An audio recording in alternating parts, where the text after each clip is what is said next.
जय श्री गणेश दोस्तों। हमारी आज की कहानी का नाम है क्रूर। कहानी अच्छी लगे तो प्लीज चैनल को सब्सक्राइब कर लीजिएगा। अब शुरू करते हैं कहानी। जरा जल्दी करो। आधे घंटे से विवेक का दोस्त बाहर बैठा है हमारे इंतजार में। जब विवेक को पता चला कि आज हमारा ड्राइवर छुट्टी पर है तो उसने तुरंत भेज दिया अपने दोस्त को हमें लाने के लिए। कैलाश जी ने पत्नी उमा से कहा, हाँ हमें बुलाना जरूरी था ना। अगर माँ बाप ही नहीं आएंगे तो समाज में क्या इज्जत रह जाएगी उसकी। माँ बाप की सेवा तो करनी नहीं है, बस समाज में दिखावा करना है कि हम साथ साथ हैं। अगर माँ बाप से जरा भी लगाव रहता तो हमें अकेला छोड़कर नहीं जाता वह। कल की आई लड़की के लिए माँ बाप को छोड़ दिया हमारे बेटे ने। मेरा तो जरा भी मन नहीं है वहां जाने का। उमा जी बोली, यह वक्त नहीं है इन सब बातों का। जल्दी से उपहार लो और कार में बैठो। बेचारा लड़का कब से हमारा इंतजार कर रहा है। कैलाश जी ने फिर से कहा। आज कैलाश जी के बेटे विवेक के नए घर की गृह प्रवेश की पूजा थी, जिसमें शामिल होने के लिए उन्हें बेटे के घर जाना था। आज से 3 साल पहले उनके बेटे बहू ने अपनी अलग गृहस्थी बसा ली थी। माता पिता ने कार उपहार में रखे और निकल गए बेटे के घर के लिए। घर के बाहर ही बेटा बहू उनकी प्रतीक्षा में खड़े थे। विवेक ने आदर के साथ माता पिता का घर के अंदर प्रवेश करवाया। पंडित जी अपनी तरफ से सारी तैयारी कर चुके थे। नजदीकी रिश्तेदार दोस्त सब वहां मौजूद थे। बहू महिमा के मायके से भी उसके माता पिता भाई भाभी सब उपस्थित थे। घर छोटा था मगर बहुत ही खूबसूरत था। छोटी जगह का बहुत ही अच्छी तरह से उपयोग किया गया था। सामान कम था और तरीके से व्यवस्थित था। सोफे की जगह नीचे गद्दे रखकर इंडियन सिटिंग का लुक दिया गया था। घर में एसी नहीं था मगर ताजी हवा और धूप खिड़की के रास्ते खूब आती थी।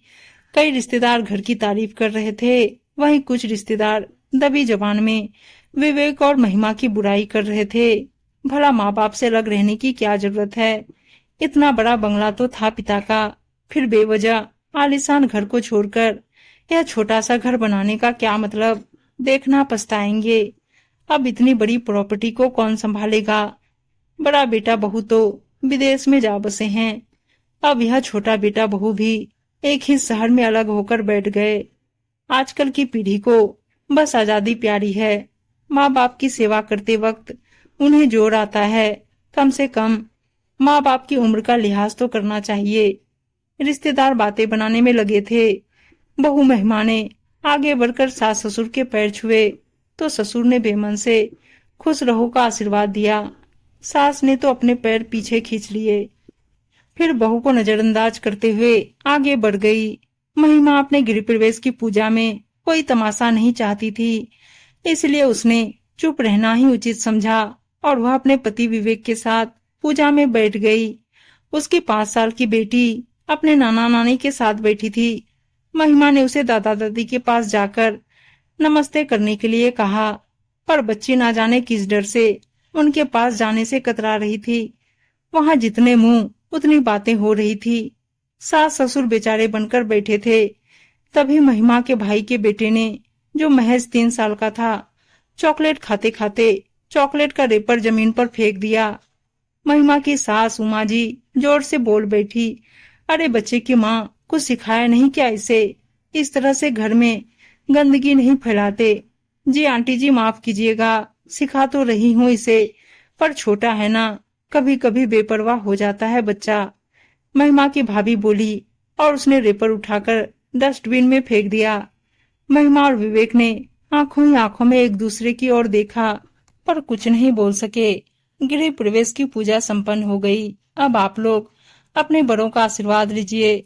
पंडित जी ने विवेक और महिमा से कहा। पति पत्नी साथ में सबका आशीर्वाद लेने के लिए आगे बढ़े। सबसे पहले वह महिमा के साथ ससुर के पास गए। ससुर जी ने दोनों सिर पर हाथ रखा और साथ लाए उपहार महिमा को दिए। लेकिन सासू जी ने मुंह बनाते हुए महिमा से कहा, बहुत खुश होंगे ना तुम्हारे माँ बाप, और तुम अब अपने घर में अपनी मनमानी कर सकोगी। मेरे बेटे को तो हमसे दूर कर दिया और तुम्हारे माँ बाप बेटी के घर अब जब जी चाहे आते रहेंगे। खुशी मिल गई ना तुझे। माँ जी, इस बात का जवाब तो मैं आज आपको देकर ही रहूंगी, पर अभी मुझे ब्राह्मण भोज और कन्या भोज करना है। महिमा बोली और वहां उपस्थित सभी बड़ों का आशीर्वाद लेने चली गई। उसने अपने हाथों से पंडित जी की थाली लगाई। कन्याओं को भी प्रेम और आदर के साथ भोजन के लिए बिठाया, पर सास की बातों से उसकी आंखों में आंसू जरूर आ गए थे। महिमा और विवेक ने कन्याओं को भोजन करवाकर यथाशक्ति भेंट दी। फिर सभी मेहमानों को भोजन के लिए आमंत्रित किया।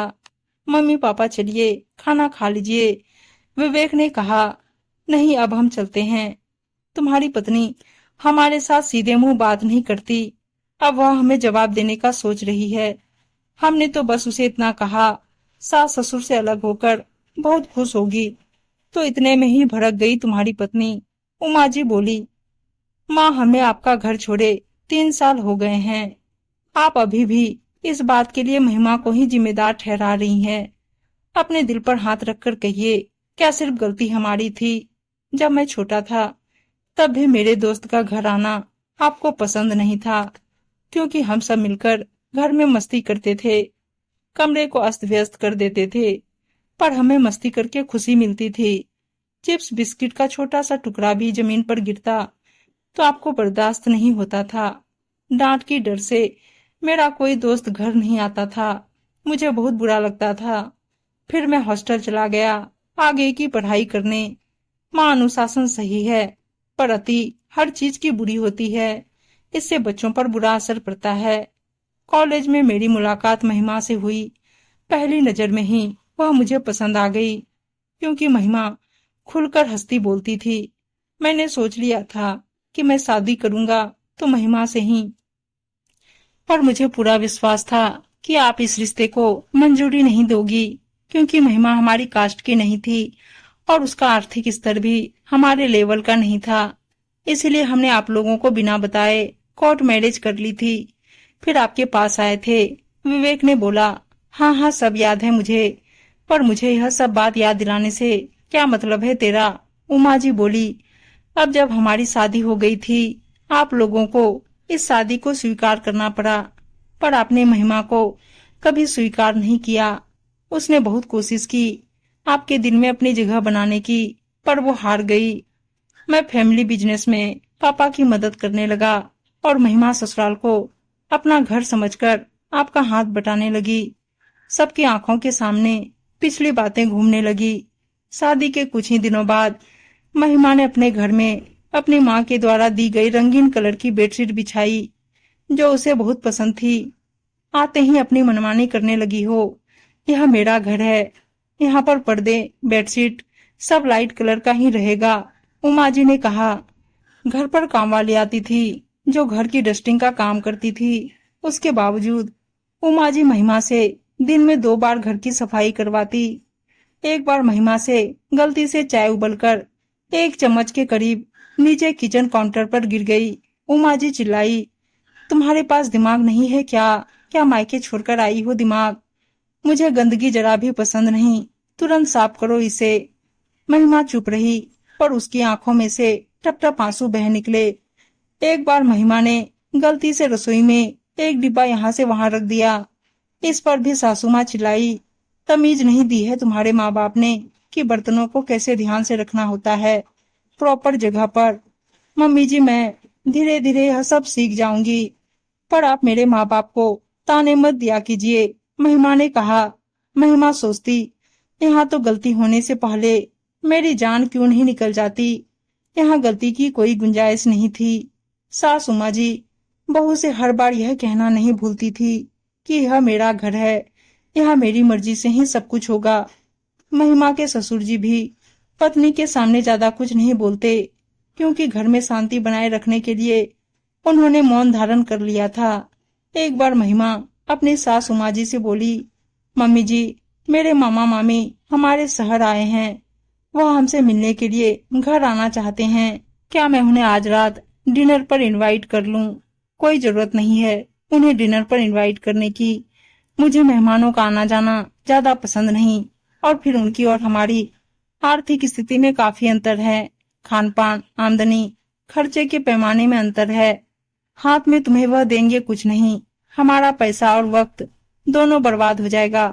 कह देना उनसे कि हम 2 दिन के लिए शहर से बाहर जा रहे हैं।